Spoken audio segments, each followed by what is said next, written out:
โมตัสสะภะคะวะโตอะระหะโตสัมมาสัมพุทธัสสะนะโมตัสสะภะคะวะโตอะระหะโตสัมมาสัมพุทธัสสะนะโมตัสสะภะคะวะโตอะระหะโตสัมมาสัมพุทธัสสะพุทธังสารนังกัจฉามิธัมมังสารนังกัจฉามิสังฆังสารนังกัจฉามิทุติยัมปิพุทธังสารนังกัจฉามิทุติยัมปิธัมมังสารนังกัจฉามิทุติยัมปิสังฆังสารนังกัจฉามิตาติยัมปิพุทธังสารนังกัจฉามิตาติยัมปิธัมมังสารนังกัจฉามิตาติยัมปิสังฆังสารนังกัจฉา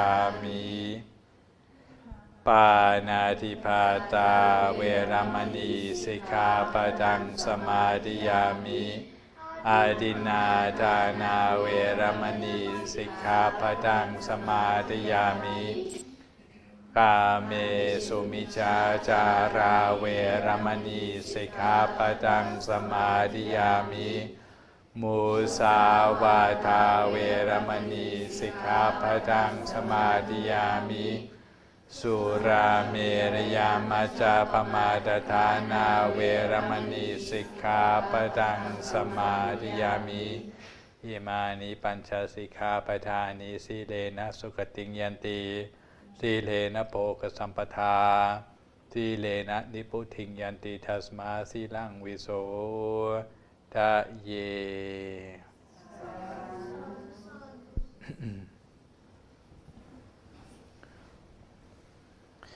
So before we move on to Dhamma talk for today, I would like everyone to sit for meditation for maybe half an hour. Is anyone completely new to meditation here?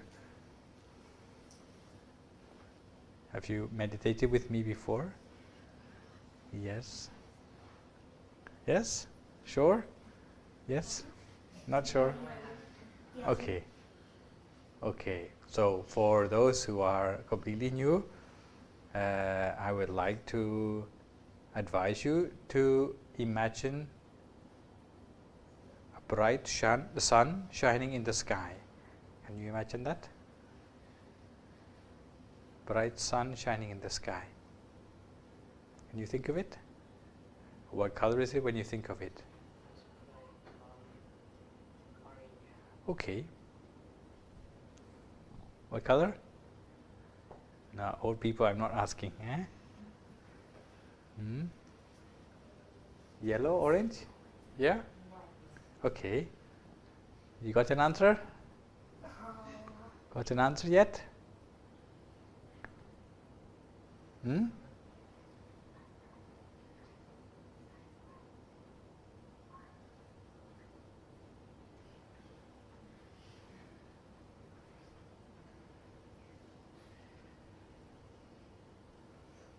Not sure?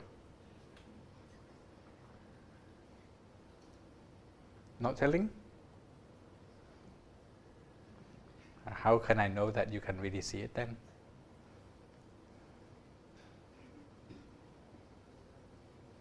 Maybe shy. Don't need to be shy, yeah? Any answer is a good answer. If you cannot think of the sun, then think of maybe diamond. You like to think of a diamond? Better? No? A star? No? What do you like to think of then?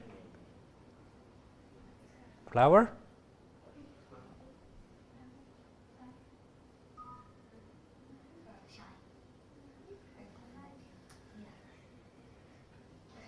A mango? Maybe? Can you think of a mango? No.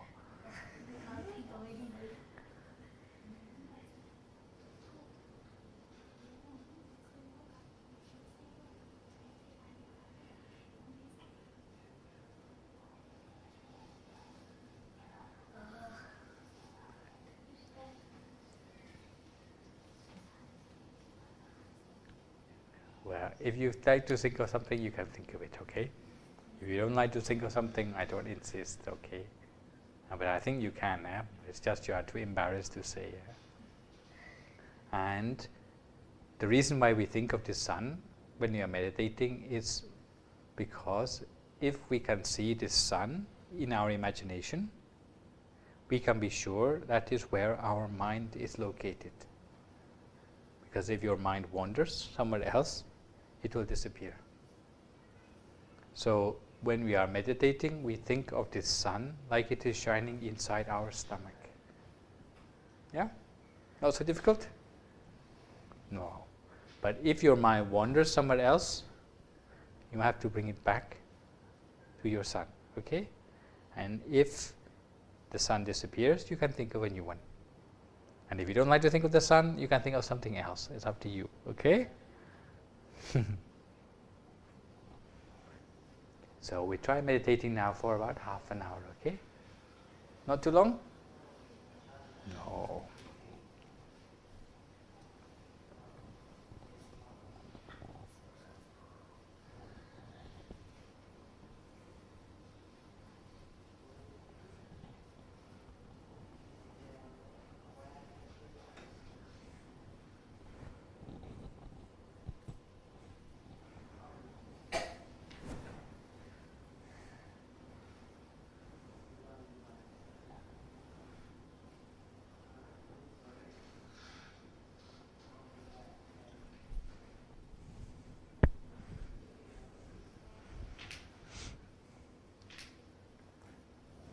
So I'd like to invite everyone to close their eyes very gently.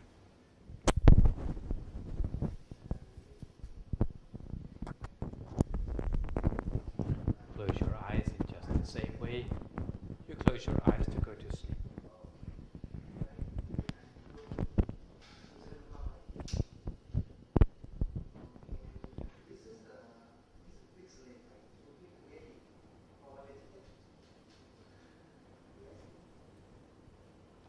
Relax all the muscles of your body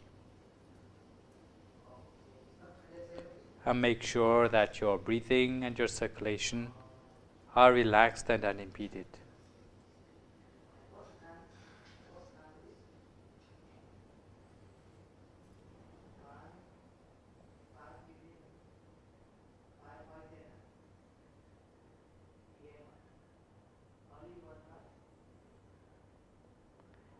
If any part of your body is not completely relaxed, then adjust your body to minimize any possible aches or pains.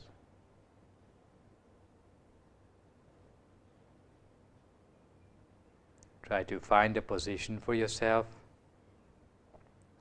by which you feel alert and yet relaxed.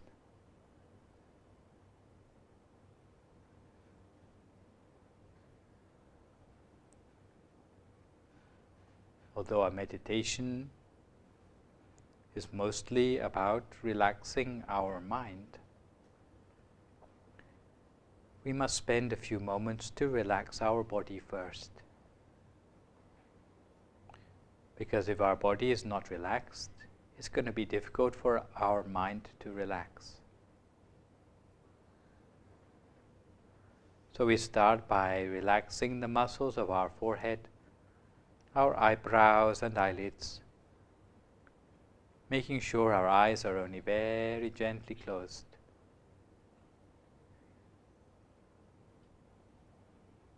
We never squeeze our eyes closed, but close our eyes gently in the same way we close our eyes to go to sleep.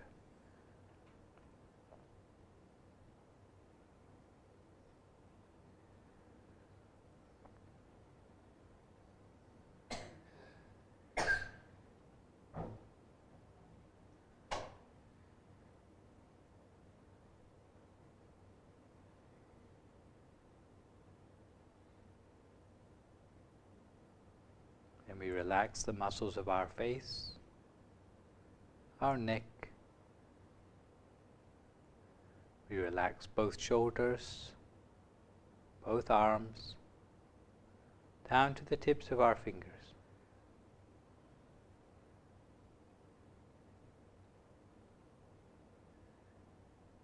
Relax our chest, trunk and abdomen, both of our legs, down to the tips of our toes.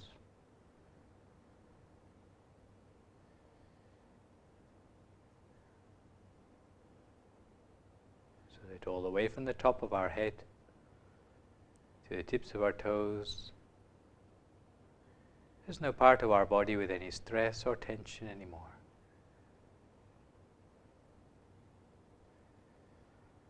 If we notice any tension remaining in our body, we do our best to relax it completely.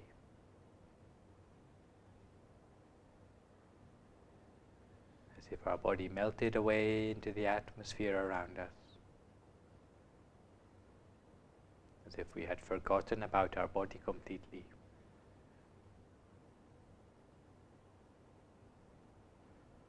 Now, with our body relaxed,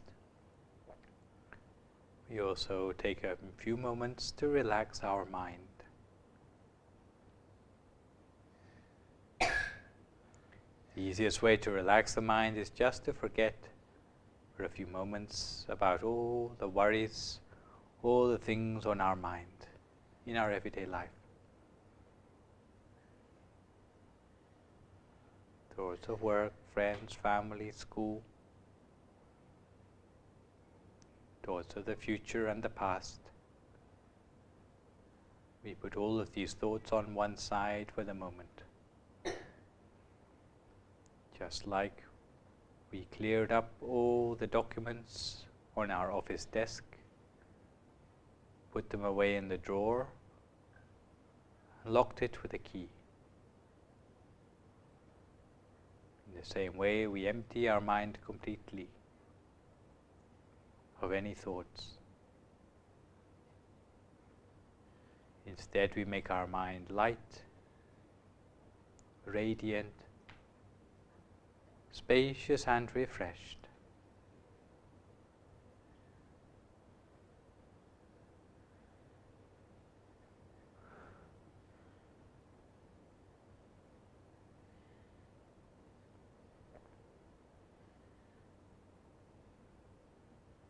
We fill our mind instead with happiness and joy, as if tiny particles of happiness and joy completely filled the mind, leaving no space in the mind for any other sort of thought.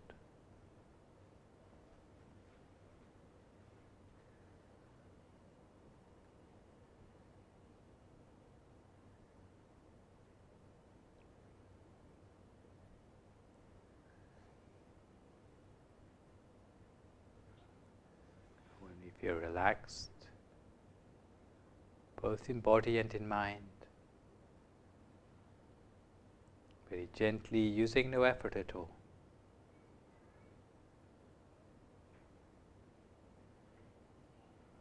we imagine that inside our body is just an empty space, with no organs or tissues, no muscles or bones,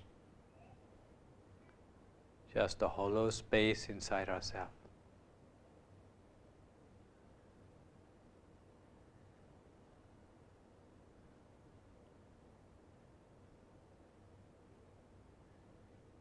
If you like, you can imagine that your body is like a bubble, with a thin, transparent skin and hollow inside.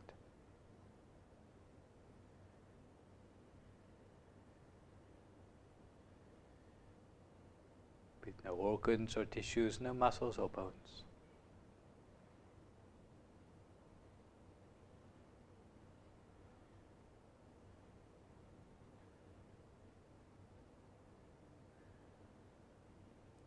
Now, very slowly and gently,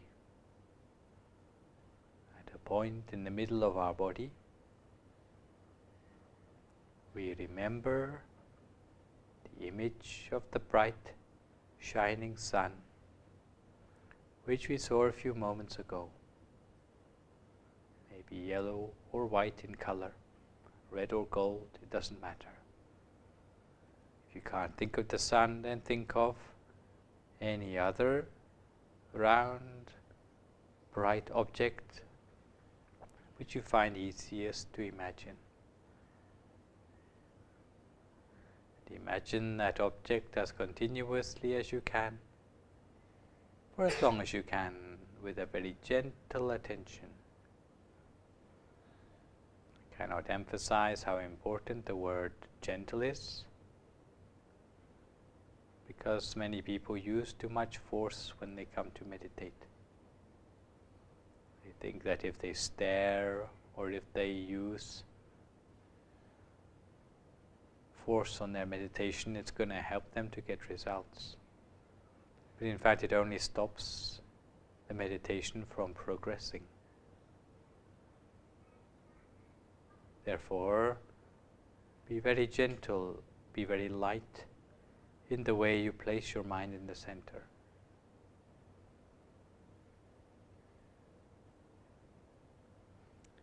If you find your mind wanders anywhere else, as soon as you realize, always bring your mind back again to the center of the body as before. If your bright object disappears, you can always think of a new one.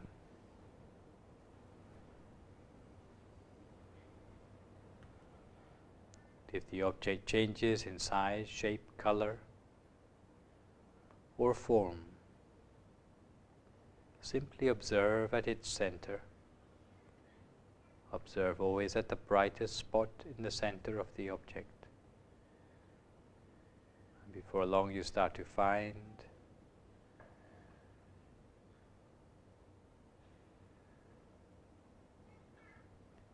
that the object will evolve and transform of its own accord, changing to become an object which is more perfect inside us, such as a bright clear sphere like a crystal ball, or maybe a bright clear Buddha image inside ourselves.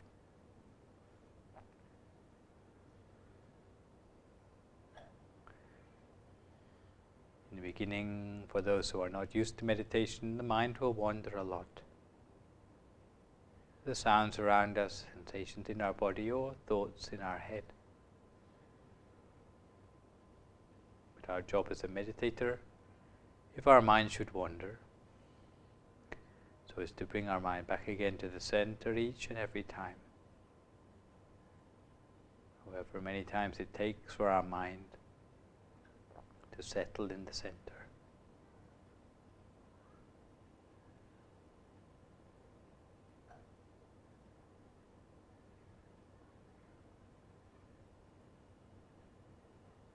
In the beginning, the object which we can observe in our center will not be very distinct.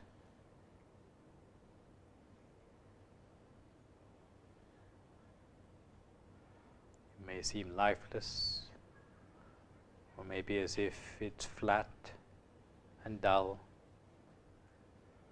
maybe as if we can see only part of the object.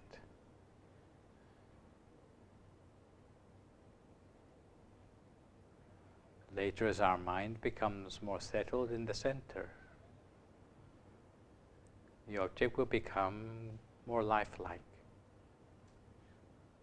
We'll be able to see the whole of the object, as if we were seeing it in 3 dimensions. And the feeling we get from looking at the object will be different from before. Now, the object will give us a feeling of joy when we observe it. Feeling of joy which helps us to keep our mind on the object the whole of the time. Because if our mind wanders away, that sense of joy will disappear. Keep our mind always at the center of whatever we see.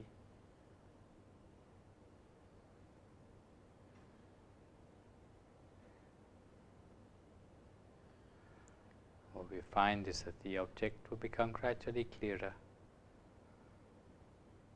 softer. Now it will be an object not the same as the one we imagined, but an object which occurs by itself. spontaneously arising object. We keep on observing at its center. The object will transform further to an object which is of the form we can expand or contract at will.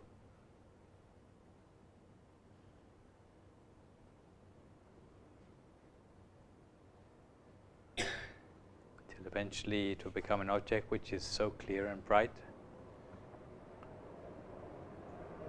that we know it's something different to what we have experienced before. Often bright, sparkling like a diamond, brighter than the midday sun.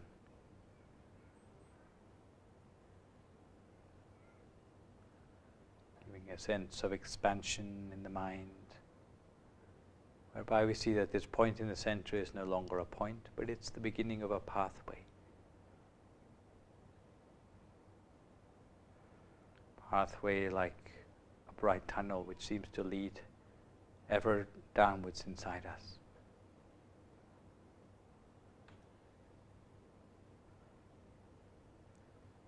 With or without Buddha images inside. So our job simply to rest our mind in stillness at the center.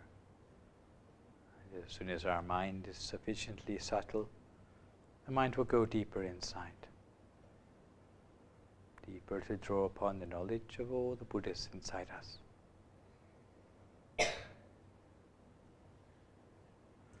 Along an axis which eventually will lead us all the way to Nirvana itself. Purifying and clarifying the mind as we go. So now for a few more moments in silence we cultivate the mind. Stillness at the center.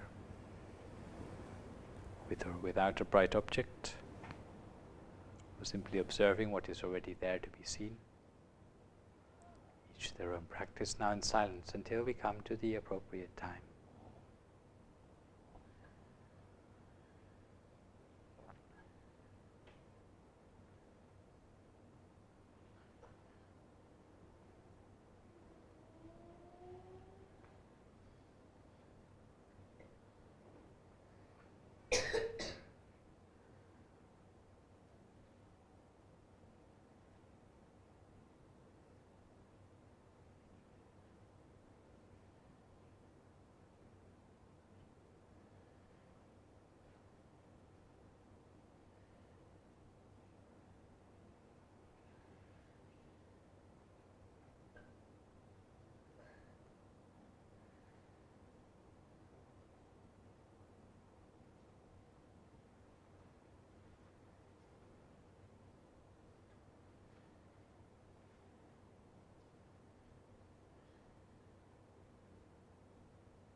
forget if your mind wanders anywhere else. No matter whether it be to the sounds around you, sensations in your body, or thoughts in your head. As soon as you realize, always bring your mind back again to the center of the body as before.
Keep our mind always at the center of the body the whole of the time.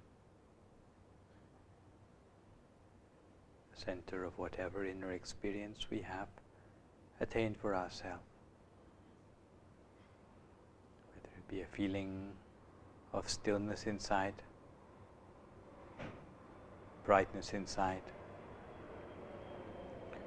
sphere inside, inner body is inside our Buddha image, inside ourselves. Place our mind gently at the center of whatever inner experience we have achieved. And allowing our mind to come to a standstill at that point, we gradually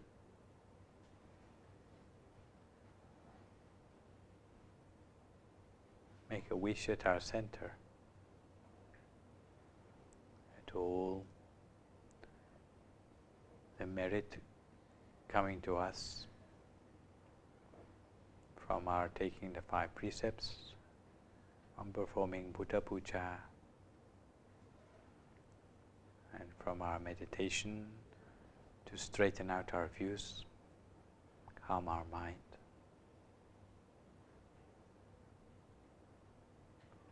May all this merit come together as a clear sphere of merit in our center, helping to attract into our lives all the very best of things, opportunities and people, while helping to protect us from all dangers,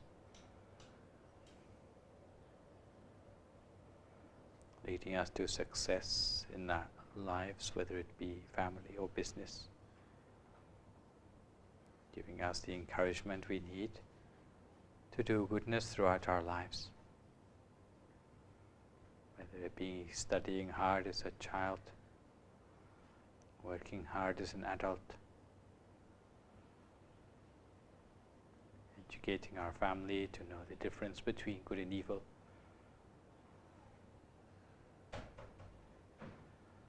we make a wish on the basis of this merit for the last few moments of our meditation.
สเปพุทธาภลปตาปัจเจกานัญจยามพลังอรหันตานัญจเตเจนะราคัมปันตามิสัพพโสเยจลตาสุกิตาวิรุณหาพุทธศาสเนโรคาสุกิตาโหตาสเปหิยติพีสัพพุทธานุภาเวนะสัพพธัมมานุภาเวนะสัพพสังฆานุภาเวนะสัทธาโสธีภวันตุเท If you'd like to come to the end of your meditation for this evening, you can gradually open your eyes. So for those who are new, can you manage that okay? Yeah? Meditation? Yeah? Yeah? How about little one? Yeah? And what can you see? Too shy? Oh, she can tell her mom, and her mom can tell me later. Okay. Well, today we have a time for a talk, and today I would like to talk about talking. A talk about talking. Because it's said that although there are many ways to do bad things in our lives, whether it be killing or stealing or whatever, the easiest way to make bad karma for oneself is by the bad things which we may say. It's the most common mistake which we make, even though we try to do good things in our lives. Often a slip of the tongue can lead us to create a lot of bad karma for ourselves. And in the traditional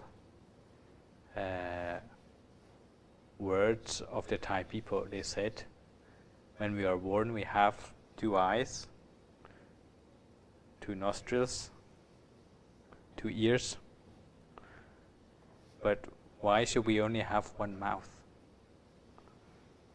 Especially when we have to use our mouth for 2 things, for and eating. But we only have 1 mouth. Why should this be? Well, it has to be a reason for everything,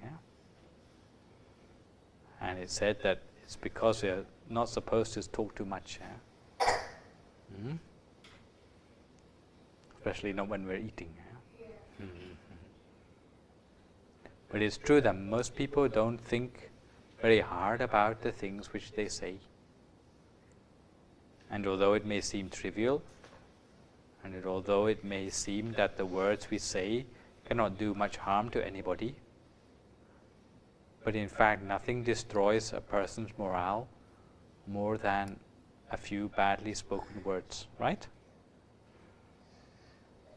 Supposing someone needs encouragement and you say something to upset them, that can be the final blow, which may even lead them to commit suicide.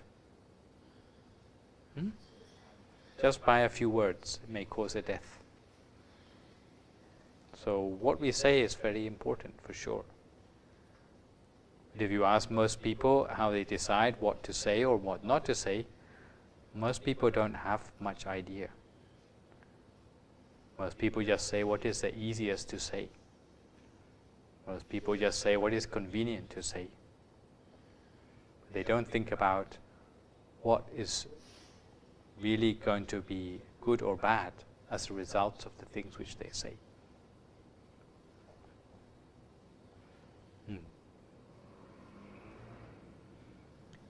In Buddhism, we are lucky because the Lord Buddha was very detailed in the way he gave advice to us about the things which we should or should not say. And the things which he discussed about what we say are more detailed than many books about public speaking that you see in the bookshops today. Because he talked about the content of what we say, he talked about the worth of what we say, and he even talked about the words which we use to say them. Very detailed, Because Buddhism is a very detailed science. But the reason he was so detailed was because he knew how little most people care about what they say.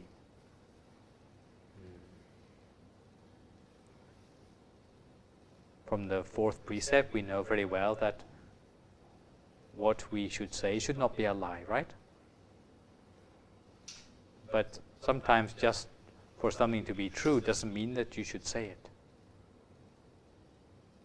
Supposing a person is disabled, and you say, "Oh, you're disabled." You think that's a helpful thing to say? Why not? Why isn't it useful? Hmm?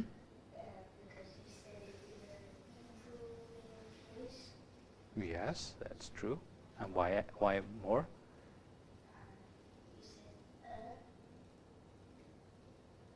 Well, do you think they know they're disabled?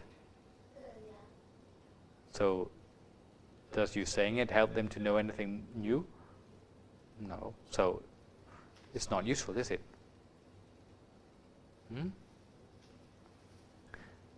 And like Luster said, normally someone who says it like that doesn't say it because of compassion. And even if they did say it out of compassion, there must be a nicer way to say it. Yeah? It's too direct.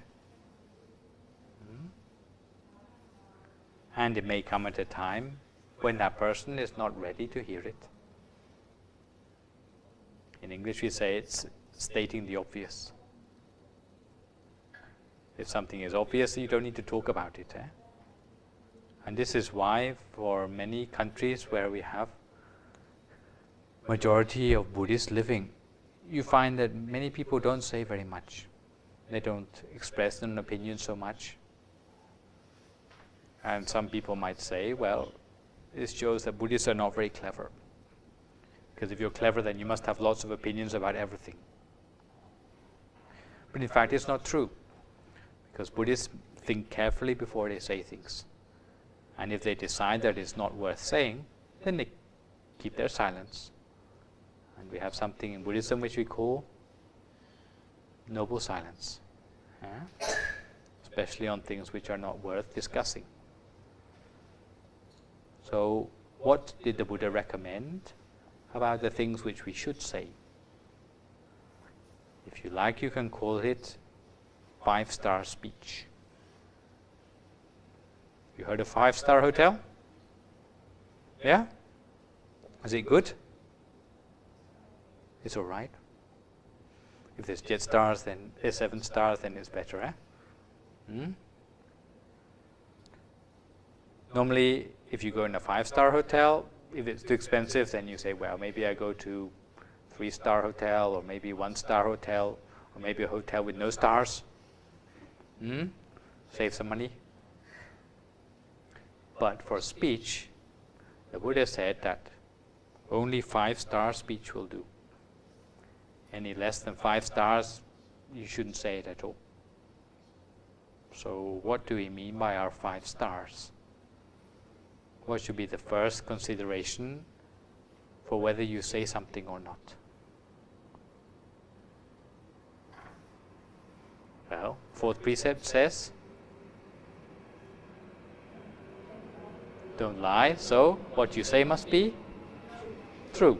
So, 1st star, anything which you say must be completely true. So, what about a white lie then? You know what a white lie is?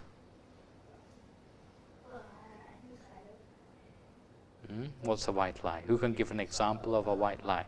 Go on. If you're walking up on a mountain and there's no path, and you go to the top of the mountain, and some people say that you're tired, and you say that's going to be Yeah, this is what we call a white lie, because it is telling something which is not true, but in the end to get a good effect. For example, you say to the children, don't play the computer game, the computer will electrocute you. So all the children, whoa, can't play on the computer anymore, or else they will die.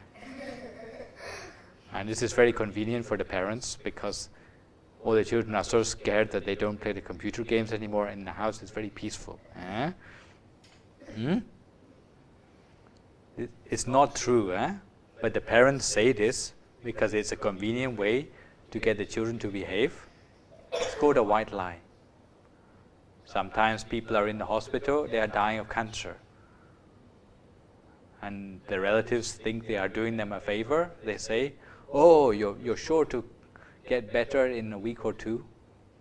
So the person continues thinking they are going to recover, and eventually they die because without preparing themselves first. So that's not good either. In fact, even in Buddhism, white lies are not worth saying. If you are someone who says white lies, then it's as if you are not true to your word. It's not a noble person who says white lies. For example, if you want to get your children to behave, you have to find a truthful way to explain the reasons why to behave is good, not just to trick your children. So first thing must be completely true. If you're going to get 1 star, what's the second thing we should consider?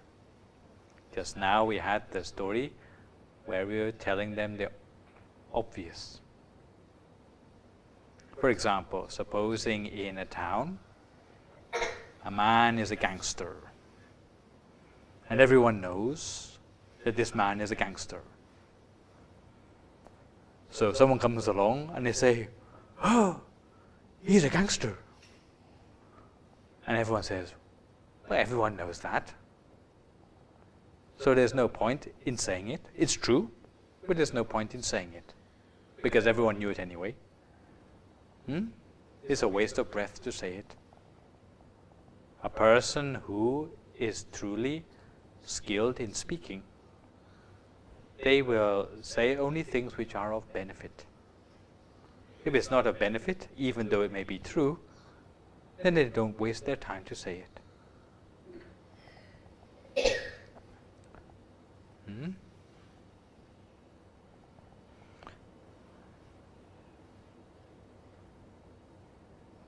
In our Sikalovada Sutta, we see the characteristics of a good friend. And it says that a good friend always will have something new to tell his friend, something which his friend has not heard before. Can you remember that? So it must mean that the person who is a true friend to somebody, they don't keep old things which they have heard before to tell them again and again, but they tell them only things if it's new. Otherwise, what's the point of saying it? So what's 2nd star for artful speech? Must be true, must be of benefit to the person who hears it. Yeah? So far so good? Next thing.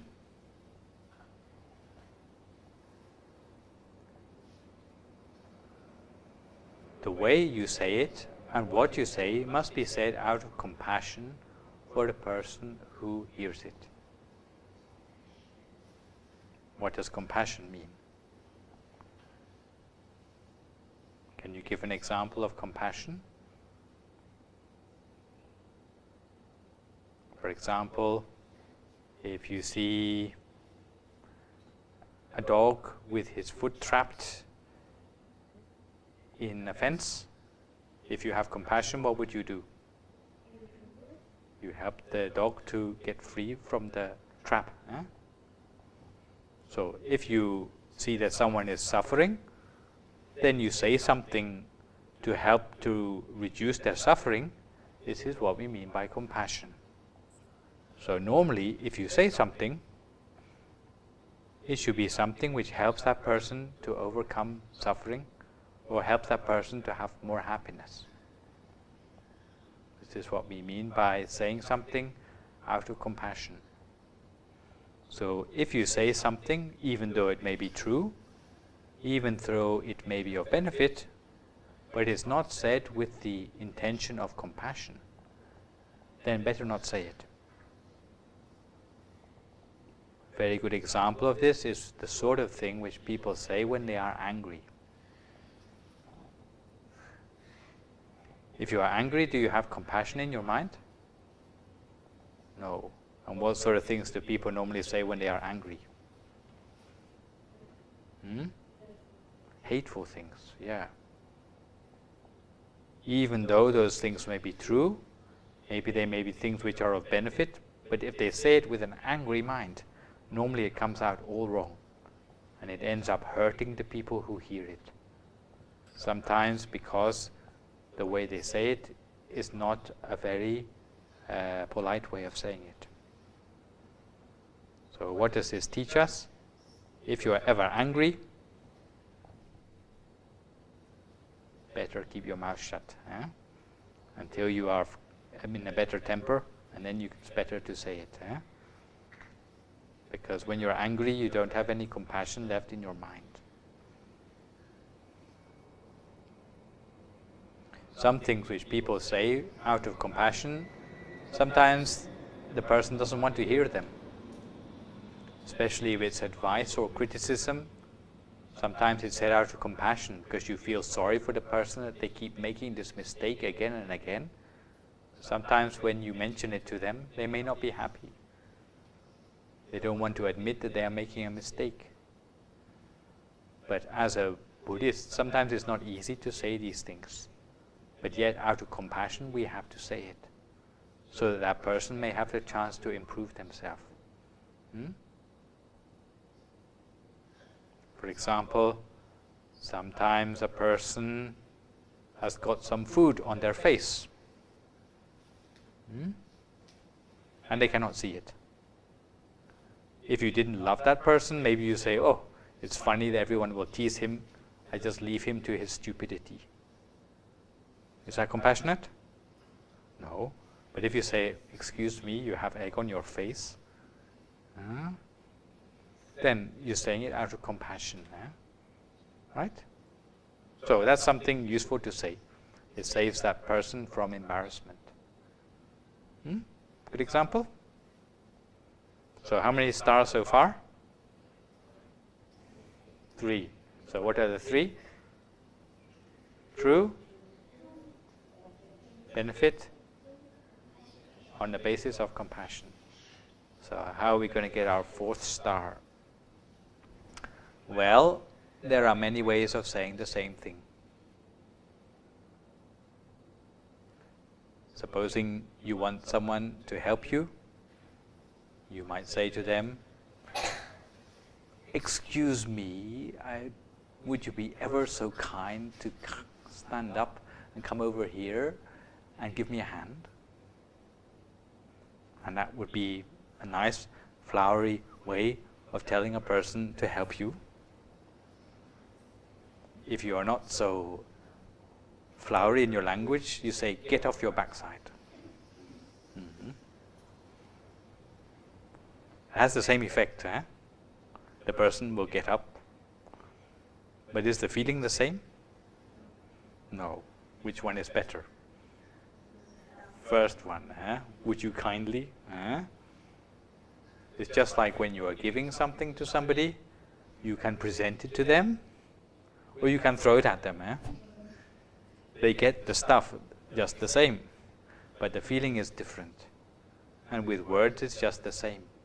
When you are giving a message to somebody, you should also choose the words so that they feel happy to receive this message from you, not they feel insulted.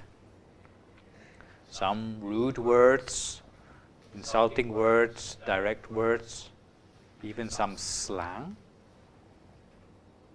Some people may not be offended by it, but some people may be offended. And if you are really a person who is artful in speech,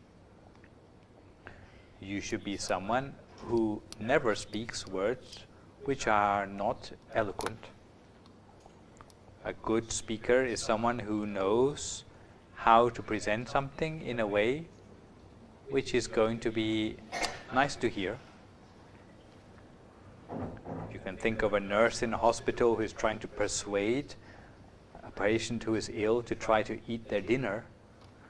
then you can think of the sort of words that they might have to use in order to help the patient to have the encouragement to eat some food.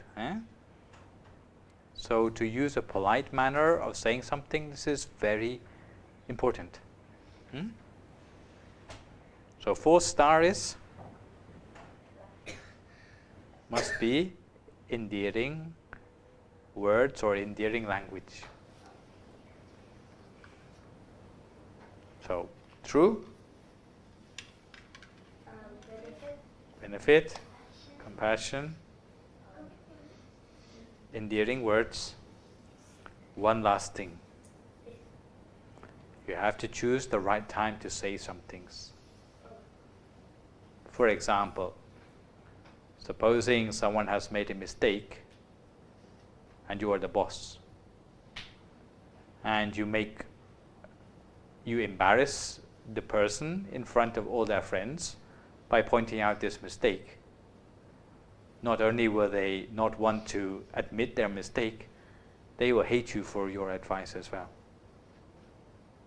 So sometimes if you need to criticize someone, it's better to call them to one side and only then mention what is the problem.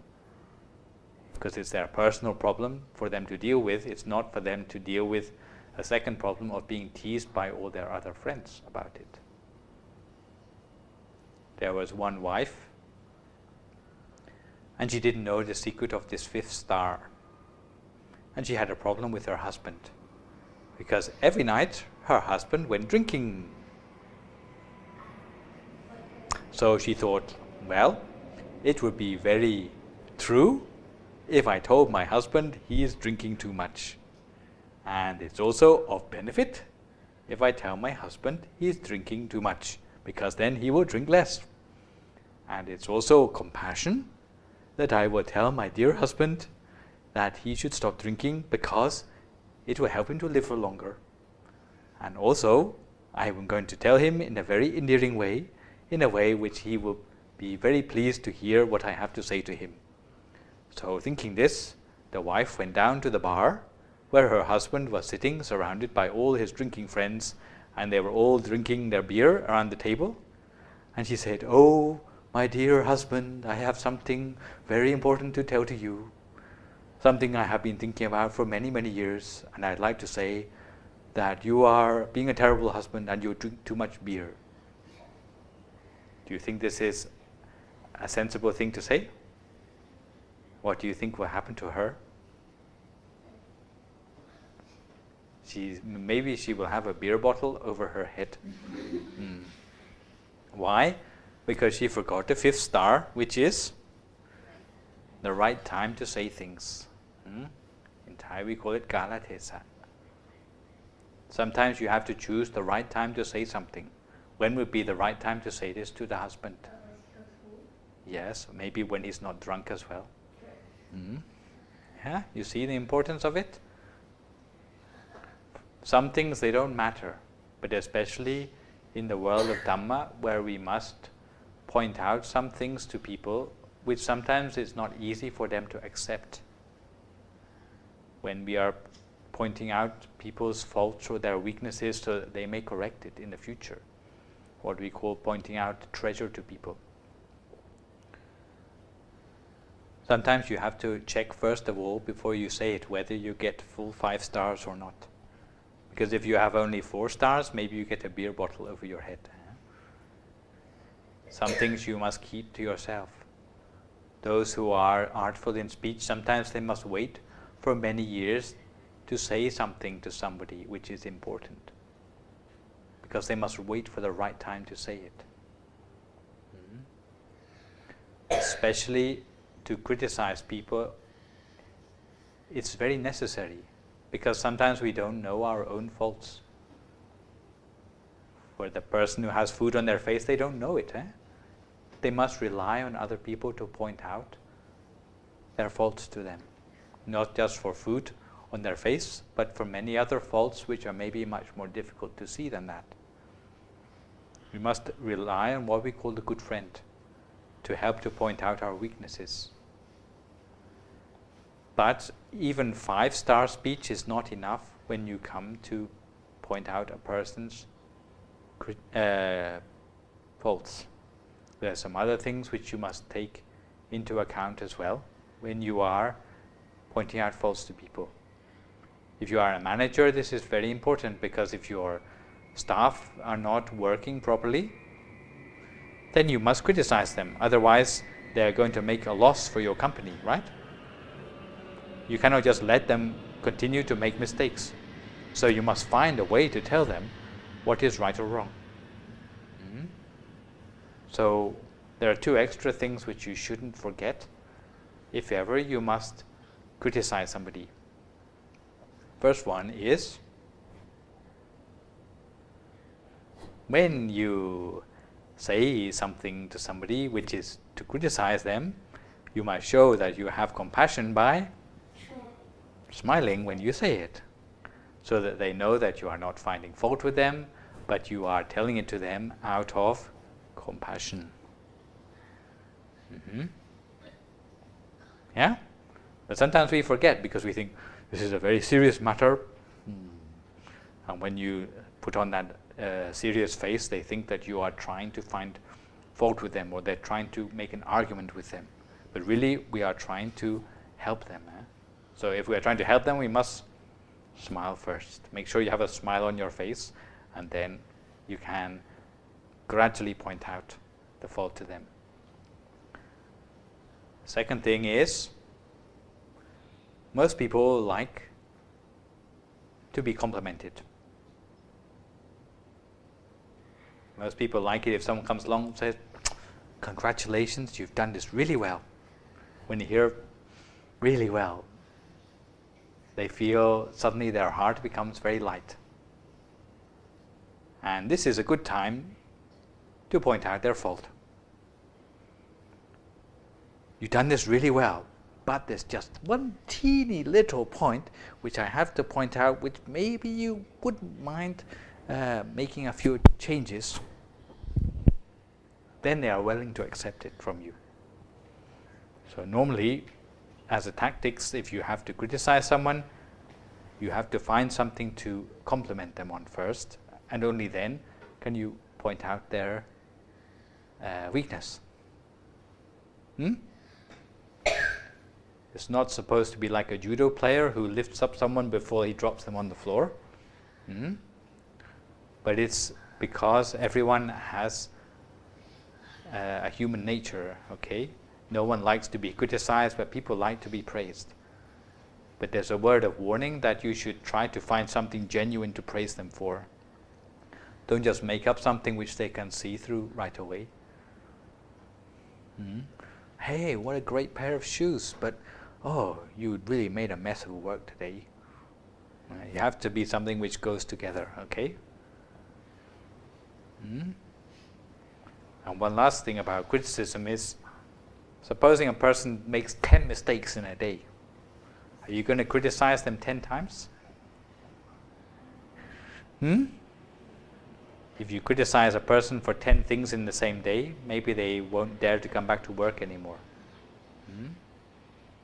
So sometimes you have to start with the most serious things, gradually tell them maybe 2 things a day is enough. You have to be diplomatic when you are talking to people about their faults. But it's very necessary. It's necessary in any place where people live together, work together, or study together. If you cannot point out one another's faults, then in the end, there always will be fragmentation. There always will be problems in the community. So we have to be honest, we have to be sincere with one another. But sincerity doesn't mean just blurting out a person's faults whenever we can remember it. But if all of us have 5-star speech, and especially 7-star speech when it comes to criticizing people, then it means that even though we have only one mouth, but we can use it only to say things which are really artful, really useful. And we can be sure that we have never undermined the progress of our meditation because of anything which has slipped out of our mouth unintentionally. Normally, if you are the higher up you go in society, the more careful you must be of the things which you say. So if you can train yourself in this way, since you are of a young age, or since you are in a lesser position in society, then you are already preparing the way to move up. Because a person who is responsible for other people must be a person who is disciplined in how they speak. So for today, now you know about 5-star speech. And if ever you know there's something sensitive which you must say, you can count it out for yourself first to see whether to keep it to yourself or whether to say it or not. Good? Not too difficult? So I think there's still some time for some questions if anyone would like to ask.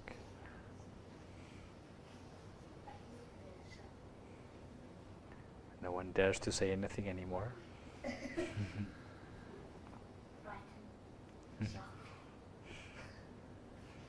have to count up to 5 first.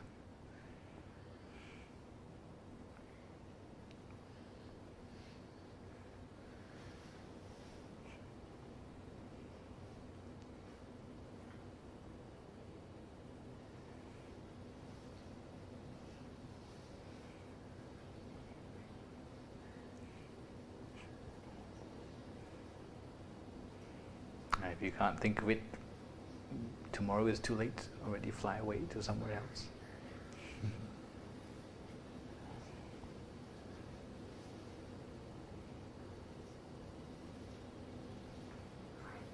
If they have they don't want to tell it to anybody, they could write it on the paper and give it to you. Yeah, some people do that.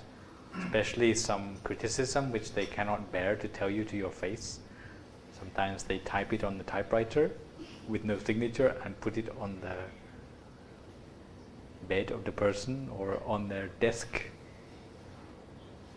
so that they don't know who it's come from, but they leave it for that person themselves to find out. Yeah, sometimes it happens. But if you write it in handwriting, they know who it's from. Even when I talk about the speech, it also applies to the things which you write, the things which you type, even the messages which you give to people by your gestures. It's all included in speech. And if you write something down, it lasts for longer. If you just say it, then it disappears almost immediately. But it's said that once it's out of your mouth, you cannot take it back in again. Once someone has heard it. This is the frightening thing about the things you can say. If you haven't said it yet, it's still under your control. But once you said it, it's no longer under your control anymore. So this is why you have to be so careful.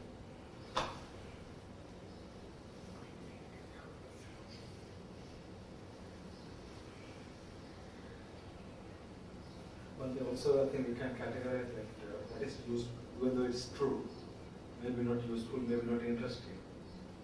Maybe sometimes a half true, maybe useful, maybe interesting. But if it's not completely true, the likes of us, it's not suitable. It's half-truth is suitable for people who like to say things for fun. To make some use, like when somebody is doing wrong thing, if you try to turn him very quickly, maybe harmful. Just to take a smooth. No, it's useful. Sometimes you gradually tell the truth to somebody. And there are some things like sometimes you may say a joke. In fact, a joke is not strictly true, but it may cheer up a person who is who you consider from your compassion is needs some encouragement. So it's not that Buddhists cannot say anything out of fun. Also, to keep people's encouragement is important.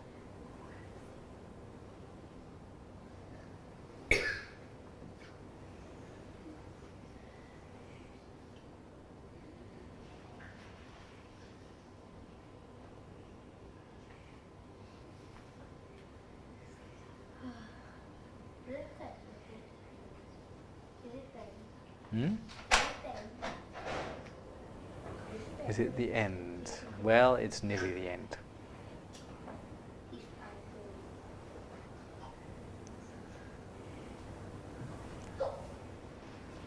Okay, now maybe if they have secret questions, they want to read it. They can write it on paper and leave it behind after. Now can you get up? So I think we finished just by chanting homage to the Lord Buddha together. So if you like to repeat after me. Arahang Samma Sambuddho Bhagava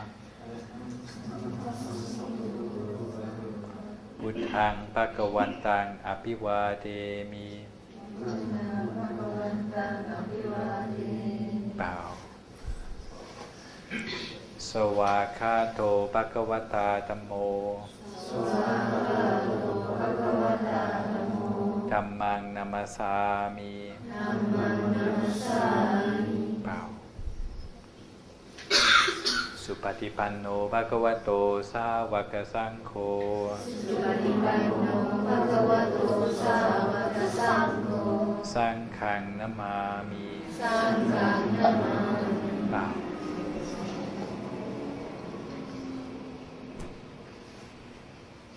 I'd like to invite everybody to pay respect to the teaching monk by bowing 3 times. Bow.